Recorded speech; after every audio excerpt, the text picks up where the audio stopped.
Former Deputy President Rigathi Gachagua, in a recent interview with Obinna TV Studios, made explosive revelations that have shaken Kenya's political scene. I don't know what is this obsession of killing young children. I don't know whether it's a cult, whether it's devil-driven, that you need the blood of young children. And I want to say this, and I want to be on record. The crisis that we face as a country, the challenges William Ruto faces as president, why nothing is working and everything is crumbling around him, is because the president is haunted by the blood of the Gen Zs. And he will never have peace. I want to say that. President William Ruto will never know peace because of the blood of the Gen Z children that he authorized to be shed. Oh, he's the one that authorized? Oh yes, he's the president. He's the one who authorized Japheth Kome. He's the one who authorized the abductions through Nudin Haji. A group of 101 AP officers were recruited with the authority of the president and joined the National Intelligence Service. And that is the group that has been doing the abductions. The country is almost collapsing, you know. We are in trouble with the international community. You have heard what the Americans are saying. We are in trouble with Sudan, the DRC. You know, the economy has collapsed. There's no money in people's pocket. The health system has collapsed. The education system has collapsed. Rigathi Gachagua bears a lot of blame for the situation we are in. And I'm very sorry to the people of Kenya. And I once more want to take this opportunity to apologize to the people of Kenya for the role I played in birthing the current leadership that has caused misery and desperation to the people of Kenya by reading the payslip and by making life unbearable. In a recent interview with Obinna TV Studios, Gachagua didn't hold back. He boldly stated that the State House is now a crime scene. Gachagua warned that if Ruto remains in power for the next 2 years, Kenya may cease to exist as a nation. You know, Kenya now is a criminal enterprise. In fact, State House is a scene of crime. For practical purposes. Hii ni serikali tu ya ukora na biashara.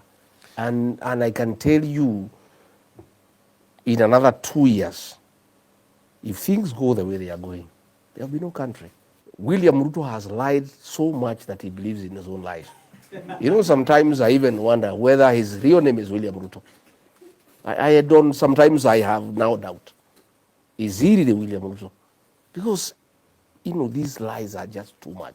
When you go and say you talk to Cheluget, a guy who died in 2017, oh, you Cheluget, musijali, hata nimeketi naye juzi, tumekubaliana, hii maneno ya mashamba tumeketi na ni sawa na hiyo maneno yote nimeorosha. And the man died in 2017.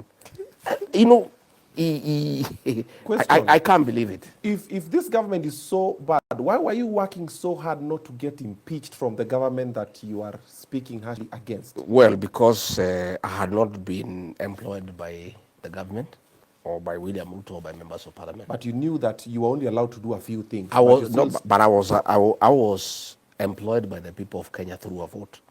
Only them would fire me. I needed to stay inside so that I can try to correct things from inside. And in a stunning revelation, Gachagua said the president and his close allies have developed an appetite for land and buildings. He alleged that Ruto has already taken land meant for IDPs, internally displaced persons, and is now using it to grow wheat. There's a story that the title deed for the office of the president is missing. You saw the story? I saw the story. I wouldn't be surprised. I wouldn't be surprised. These people have appetite for land and buildings, you know, serious appetite. And I don't even know how much land they want. The other day they took land for IDPs in Dabibi. The president has taken over. He's now growing wheat in that farm. That farm was for IDPs. Like the president is growing his own? Yeah, he has taken over that land in Dabibi. 5,000 acres, land that was meant for IDPs. He has grabbed it by force. And nobody can ask any question. If you go to that area in Narok, the land would be like 6,000 acres. where 5 people were shot dead the other day. He has taken that land. It's in public domain. We have the information. Land from his own kinsmen, the Kipsigis. He's taken that land, you know. But my question is, here I'm only 3 acres. It's even too much, the land that I have here. What does he want to do with all this land? There's a serious appetite for public land, you know. So, the ones that you know, apart from the airport, which other facility has been taken without, apart from Bomas, that is, which other one has been taken chini ya maji na Wakenya wajui? You know, we don't want to give all these things at the same time. Okay. We want to keep on giving them to Kenyans slowly. You know? You just want us to. No, what has already been taken. What has already been taken is already too much. I think that is, the Bibi land is gone. Okay. The Narok land is gone. There's GR extension story. Is it legit? These are just deals with the Chinese companies, and you see, it's already creating problems between us and America, because the president is just being like a clever young guy playing on 2 women and pretending that he'll marry both of them. You know, and you can see the Americans have seen him through, and they are saying they are going to review our relations, because he's going to the Chinese and giving their story, going to the American and giving their story. You know, this is what we all used to do when we were young. You have some 2 girls, you keep on cheating them. I'll marry you, I'll marry you, I'll marry you. Then one day they meet both of them. Then you are in trouble. You know? There's an airport that is supposed to be put in Narok. There was an airport that was supposed to be put on the border of Narok and Kisii. Okay. The president has relocated that airport to his land in Kilgoris, for his own use. There is another one he has proposed near Narok town, which he has said it will be done within 6 months. We'll wait and see. We are around. He distanced himself from Ruto's controversial remarks, particularly Ruto's claim that protesting youth were committing treason. Gachagua made it clear he did not agree, and in his words, he stated when it was happening, he was under siege. Touching on the tragic Githurai Massacre, Gachagua said he has no information on what happened, a shocking admission from the country's second-in-command. When abductions started, and we told him the abductions, he asked Haji, he said there are no abductions. The president went on TV and said there are no abductions. When everybody knew abductions are taking place, and there were videos showing people being abducted, he was told by Nuruddin there are no abductions. He said, fine. He went on another day, he said, we will stop the abductions. So people asked, if you will stop them, who will you stop?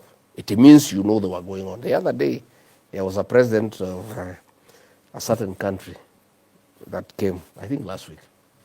And in one of the questions he was asked about the abductions, he said, no, everybody who was abducted has been reunited with the family, yet many people have disappeared.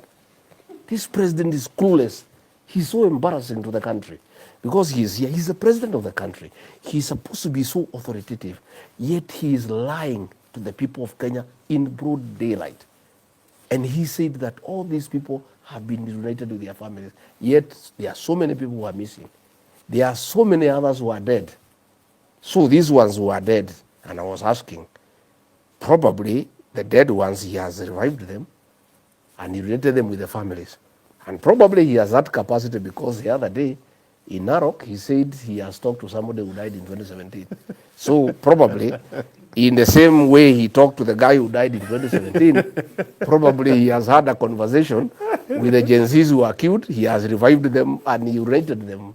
For more information, visit Obinna TV and listen to the full conversation.